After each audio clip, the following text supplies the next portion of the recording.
नमस्कार, आदाब, सत श्री अकाल। स्वागत है आप सभी का आपके अपने YouTube चैनल में। आप सबके यूपी टेट एग्जाम के लिए जूनियर लेवल साइंस की क्लासेस स्टार्ट हो गई। ये क्लासेस हम आपके यूपी टेट के सिलेबस के अकॉर्डिंग, इसके साथ साथ इसमें एनसीईआरटी से जितने भी इम्पोर्टेंट पॉइंट बन सकते हैं उनकी मैंने पिक को ऐड किया है, जिससे आपकी एनसीईआरटी और टॉपिक दोनों एक साथ कवर हो जाए, आपको अलग से एनसीईआरटी नहीं पढ़नी पड़े। ये क्लासेस यूपी टेट के साथ साथ आप सीटेट एग्जाम के लिए, एस्टेट के लिए, और अगर आप केवीएस का इंटरव्यू देख रहे हैं तो उसमें भी देख सकते हैं, क्योंकि इन तीनों एग्जाम में एनसीईआरटी का बहुत अच्छा वेटेज रहता है। और आज का जो हमारा टॉपिक है फूड टॉपिक, और फूड टॉपिक से तो 4 से 5 नंबर के क्वेश्चन हर एक एग्जाम में पूछे ही जाते हैं।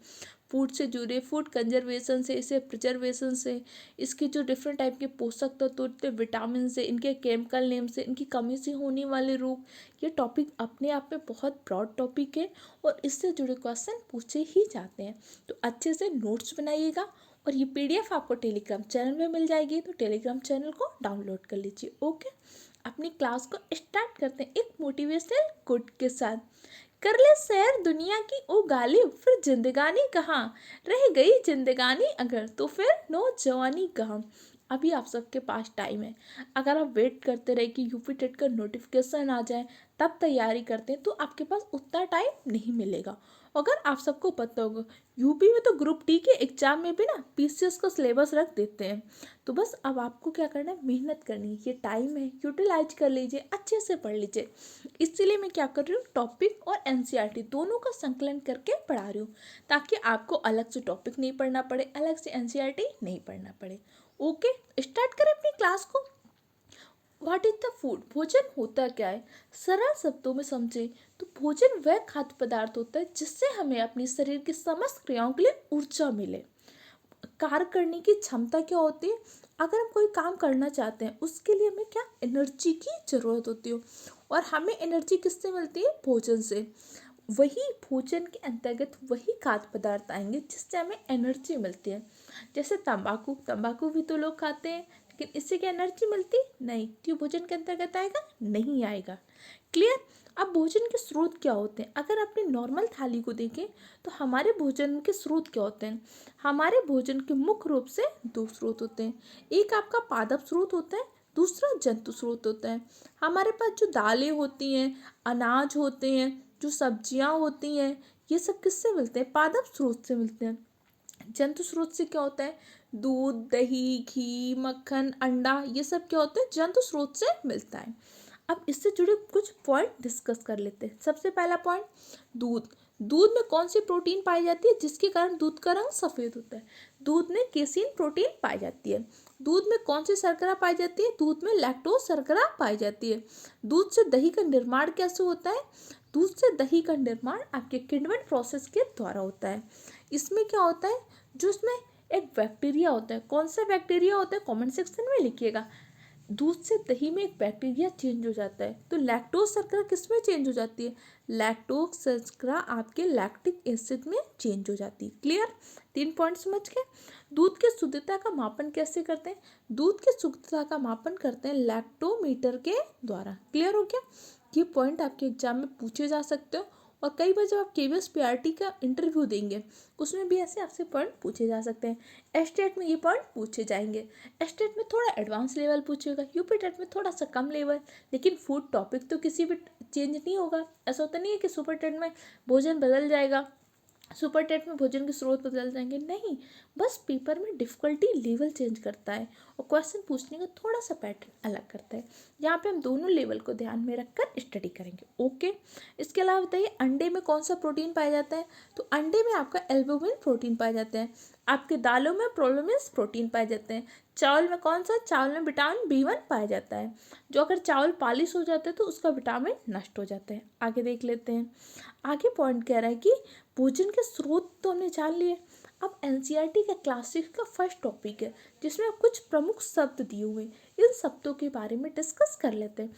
कई बार एनसीईआरटी के ही पॉइंट उठाकर आपसे क्वेश्चन पूछता है, इसलिए इस बार हम एनसीईआरटी को भी अच्छे तरीके से डिस्कस करेंगे। संगठक, संगठक से तात्पर्य क्या होता है? संगठक से तात्पर्य उन चीज़ों से होता है जिससे किसी चीज़ का निर्माण होता है। जैसे भोजन निर्माण के लिए हमें दाल, चावल, सब्जी, रोटी, नमक, डिफरेंट टाइप के कच्चा पदार्थ चाहिए ना, जो हमें रॉ मटेरियल मिलता है। वो रॉ मटेरियल क्या होता है, आपका संगठक होता है। जैसे रोटी बनाने के लिए हमें गेहूँ चाहिए, फिर गेहूँ से आटा चाहिए, उसके बाद पानी चाहिए, फिर उसको प्रोसेस करते तब रोटी बनाते हैं ना, तो गेहूँ और आपका पानी क्या होगा, उसका संगठक हो गया। खाद्य क्या होता है, खाद्य से तात्पर्य उस पदार्थ से होता है जो खाने योग्य होते हैं, उसे हम क्या बोलते हैं, खाद्य बोलते हैं। मकरंद, मकरंद फूलों का जो रस होता है, इसी मकरंद के द्वारा मधुमक्खी क्या करती है, शहद बनाती है। अब चलिए मधुमक्खी से जुड़े कुछ इंपॉर्टेंट पॉइंट जल्दी से नोट कर लेते हैं। मधुमक्खी पालन क्या कहलाता है, एपीकल्चर। एपीकल्चर आपका मधुमक्खियों का पालन कहलाता है। ठीक है, मधुमक्खी कहते हैं फूलों के रस को मकरंद का एकत्रित करके शहद का निर्माण करती हैं।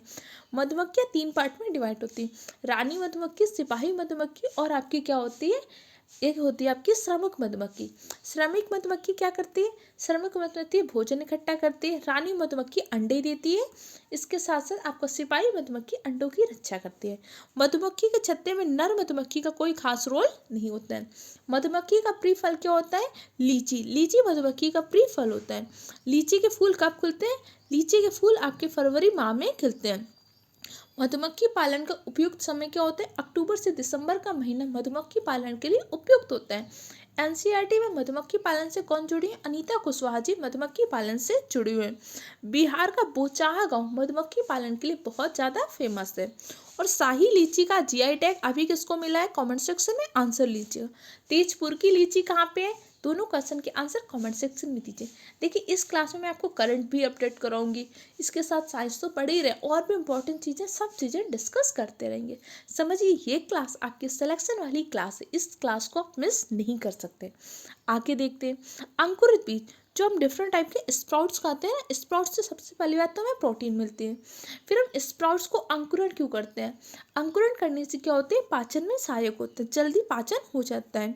इसके अलावा जब अंकुरण होता है, तो जब किसी भी बीज का अंकुरण होता है तो सबसे पहले किसका विकास होता है, सबसे पहले उसकी जड़ का विकास होता है। शाकाहारी क्या होते हैं, शाकाहारी से तात्पर्य उन जीवों से होते हैं जो सिर्फ पादप स्रोत को ग्रहण करते हैं। मांसाहारी कौन होते हैं, जो क्या करते हैं, जो आपके जंतु स्रोत को ग्रहण करते हैं, वो आपके मांसाहारी होते हैं। सर्वाहारी क्या होते हैं, जो पादप स्रोत और जंतु स्रोत दोनों को ग्रहण करते हैं, वो आपकी क्या होता है, सर्वाहारी। जैसे ह्यूमन, ह्यूमन क्या है, सर्वाहारी है। क्लियर, समझ के। इसके अलावा एनसीईआरटी में आपके कुछ सारांश दिए, इनको हम डिस्कस कर लेते हैं। कह रहा है भारत के विभिन्न प्रदेश में खाए जाने वाले भोजन में बहुत सारी विविधता है। हमारे यहाँ के हर चीज़ में, हमारे यहाँ पे ड्रेस पे, कल्चर पे, फूड पे, डिफरेंट टाइप पे डाइवर्सिटी है, लेकिन इस विविधता में भी एकता है। अच्छा अब एक बात बताइएगा, एकता और अखंडता दो आप शब्द आपने इस पॉलिटी में जरूर पढ़े होंगे। अगर आपसे कोई पूछता है एकता और अखंडता में अंतर क्या है, तो इसका अंतर क्या होगा, आप कमेंट सेक्शन में बताइएगा। अखंडता आपकी जो होती है भौगोलिक प्रतीक होती है। भौगोलिक प्रतीक का तात्पर्य क्या होता है कि जैसे हमारे यहाँ के सारे राज्य भौगोलिक रूप से भारत के अंतर्गत आते हैं। एकता क्या होता है कि एकता एक मानवीय मूल है, कि हमारे भारत के सभी नागरिक आपस में भारतीय है, ये दोनों में डिफरेंस होना है। अखंडता आपका भौगोलिक प्रतीक है, जबकि एकता आपका मानवीय मूल है। क्लियर, सारे पॉइंट आपको पता होनी चाहिए। ओके, ये जो इंटरव्यू के लिए तो ऐसे पॉइंट आपको पता ही होनी चाहिए। इंटरव्यू में कई बार ऐसे क्रॉस क्वेश्चन पूछते, छोटे छोटे पॉइंट होते हैं, जैसे समता और समानता में क्या अंतर होता है, कमेंट सेक्शन में आंसर लिखिए। हमारे यहाँ भोजन के मुख्य स्रोत क्या होते हैं, पादप स्रोत और जंतु स्रोत, ये हमारे भोजन के मुख्य स्रोत हैं। जो क्या होते हैं, केवल पादप स्रोत खाते हैं शाकाहारी, जो जंतु स्रोत को केवल खाते हैं मांसाहारी, जो पादप और दोनों को खाते हैं सर्वाहारी। ओके, आज की क्लास में हमने इतना ही डिस्कस किया, इसके नेक्स्ट पार्ट को हम कल की क्लास में डिस्कस करेंगे। तब तक के लिए चैनल को सब्सक्राइब करिए, बेल आइकन को प्रेस करिए, वीडियो कैसा लगा इसका फीडबैक दीजिए और अपने दूसरे फ्रेंड के साथ भी शेयर करिए। Okay, thank you.